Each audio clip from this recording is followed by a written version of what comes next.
संदर्भ आहे, काय विषय आहे, पंचायत समितीच्या पुढे कुठली अडचण घेऊन बसलात? कळू द्या. सर, मी 26 तारखेपासून माझा घरकुलाचा पहिला हप्ता टाकण्यासाठी पंचायत समिती व्हिडिओ साहेब नांदेड जिल्हा परिषदचे 4 चक्रा झाले.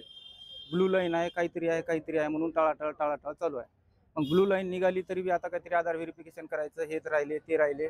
जवळपास मला 1-1.5 महिना झालं मला म्हणजे पंचायत समितीच्या चक्रा मारावं लागत आहे. कंधार तालुक्यामध्ये हा विषय आमदार साहेबाच्या बैठकीत चर्चेला गेला, तहसीलदार साहेबाच्या बैठकीत चर्चेला गेला. एक मिनिट, इथं असं समजलं जाते की पैसे घेतल्याशिवाय बिलं काढत नाहीत. नाही, आपल्याला विषय चर्चेला आहे, असं काय तुमच्यासोबत होत नाही, आपल्याला मागणी कोणी केलेली नाही पैशाची. मागणीचा विषय नाही. मी आमदार साहेबाच्या ऑफिसला सुद्धा गेलतो. आमदार साहेबाच्या ऑफिस पासून बीडीओ साहेबांनी म्हणलं 3 दिवस मला वेळ देत, तिथून मला वापस आणले. बीडीओ साहेब स्वतः तिथं आलते.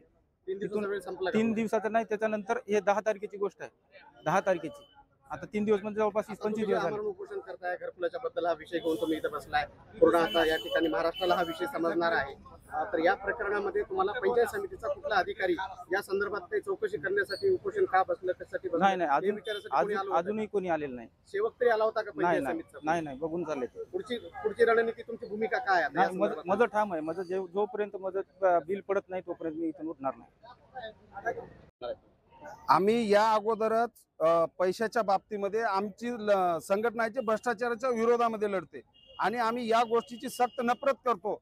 आणि हा विषय आम्ही ज्यावेळेस आमदार साहेबांना भर सभेत बैठकीमध्ये सांगला होता की बीडीओ पैसे घेतल्याशिवाय आणि त्याचे कर्मचारी पैसे घेतल्याशिवाय हप्ता टाकत नाहीत. आमच्या देखत आमदार साहेबांनी त्यांना 2 गोष्टी सुनावल्या आणि उठून गेले.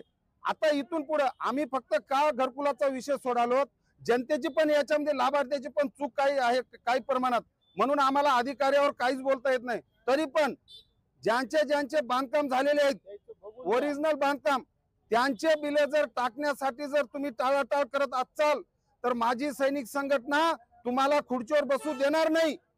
आमच्याकडे याच्यानंतर जर कुठं उपोषणाच काय तक्रार जरी आली तरी आम्ही सरळ बीडीओच्या ऑफिसला ताले मारून आम्ही